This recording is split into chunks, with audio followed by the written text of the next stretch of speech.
quando multidões perderam o controle do próprio corpo.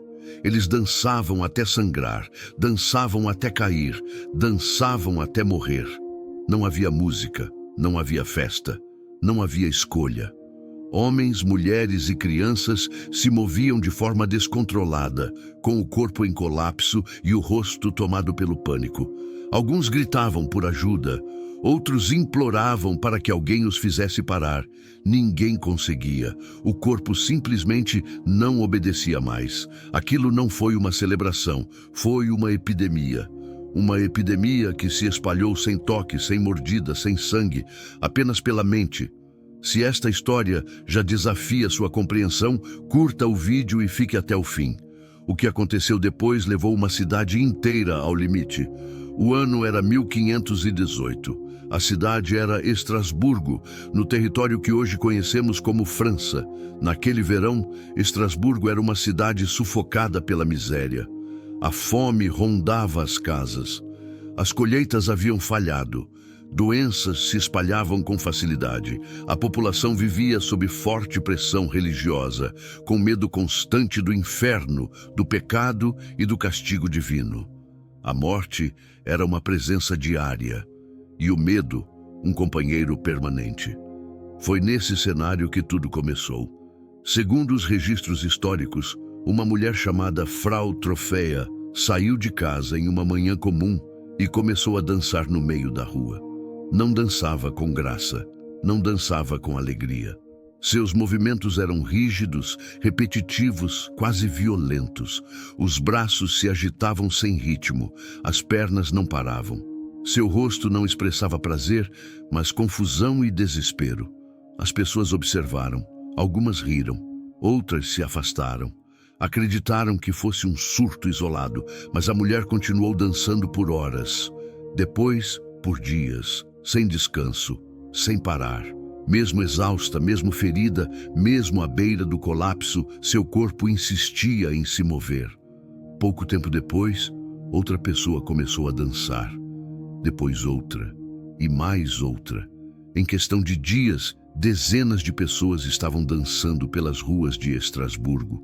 Não se conheciam, não haviam combinado nada, não havia música guiando os passos. Os movimentos eram desordenados, erráticos, quase convulsivos. Alguns tentavam segurar os próprios braços, outros se jogavam no chão, tentando interromper os movimentos. Assim que se levantavam, o corpo retomava a dança. O fenômeno se espalhou como um incêndio silencioso. As ruas ficaram tomadas por corpos em colapso. Pessoas dançavam até desmaiar. Algumas acordavam minutos depois e voltavam a dançar. Outras nunca mais se levantavam. Os pés inchavam, rachavam, sangravam. Os músculos entravam em espasmo. A exaustão extrema não trazia alívio, apenas mais desespero. A população entrou em pânico. Ninguém entendia o que estava acontecendo. Médicos foram chamados. Religiosos foram acionados. Autoridades tentaram intervir. Mas no início, ninguém via aquilo como uma ameaça coletiva. Acreditava-se que fosse um castigo divino individual, um problema do espírito, uma punição de Deus. Com essa lógica, a solução parecia óbvia. Se o corpo estava tomado por um impulso incontrolável de dançar, talvez fosse necessário deixar que ele dançasse até o fim. As autoridades de Estrasburgo cometeram um erro fatal. Palcos foram montados nas praças. Músicos foram contratados. A ideia era simples: permitir que os dançarinos se movessem livremente até que o surto cessasse. Acreditava-se que, ao liberar o impulso, o corpo finalmente se acalmaria. O efeito foi devastador. Com música e ritmo, o número de dançarinos explodiu. O que antes parecia um surto estranho se transformou em um colapso coletivo. Pessoas que observavam começaram de repente a dançar também. A dança deixou de ser um sintoma isolado e se tornou um fenômeno social. A cidade inteira parecia perder o controle. Dias se passaram, depois semanas. Relatos da época falam em centenas de pessoas dançando simultaneamente. Muitos morriam no meio da multidão, vítimas de ataques cardíacos, derrames ou exaustão extrema. Os corpos caíam no chão e eram arrastados para fora das praças, enquanto outros continuavam dançando ao redor, como se não percebessem a morte ao lado. O medo tomou conta da cidade. Casas foram abandonadas, igrejas ficaram vazias. Alguns tentaram fugir de Estrasburgo, outros se trancaram em casa, rezando para que aquilo não os atingisse. Mas o isolamento não garantia proteção. Pessoas começavam a dançar dentro de casa, sozinhas, longe da multidão. O fenômeno não seguia lógica. Diante do caos, as autoridades finalmente recuaram. A música foi proibida. Os palcos foram desmontados. Os dançarinos mais afetados foram levados para santuários religiosos fora da cidade, na esperança de que orações e rituais interrompessem o surto. Aos poucos, a epidemia começou a desaparecer. Assim como surgiu, ela se dissipou, sem uma cura clara, sem uma explicação definitiva. Estrasburgo tentou seguir em frente, mas o trauma permaneceu. Durante décadas, o episódio foi lembrado com medo e vergonha.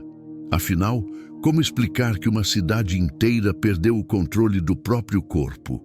Séculos depois, historiadores e cientistas tentaram encontrar respostas. Alguns sugerem envenenamento por ergot, um fungo que cresce em grãos e pode causar alucinações e espasmos. Outros apontam para a histeria coletiva causada por estresse extremo, fome, medo e repressão social. Há quem defenda uma combinação de fatores físicos e psicológicos, mas nenhuma explicação responde a tudo. O que sabemos é que a praga da dança não foi apenas um evento bizarro.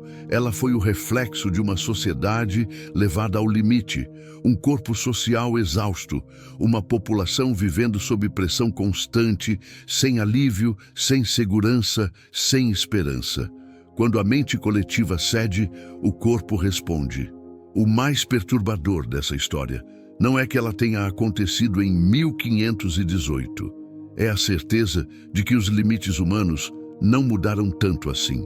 O ser humano moderno continua sujeito ao medo, ao estresse, à pressão psicológica. A civilização ainda é frágil.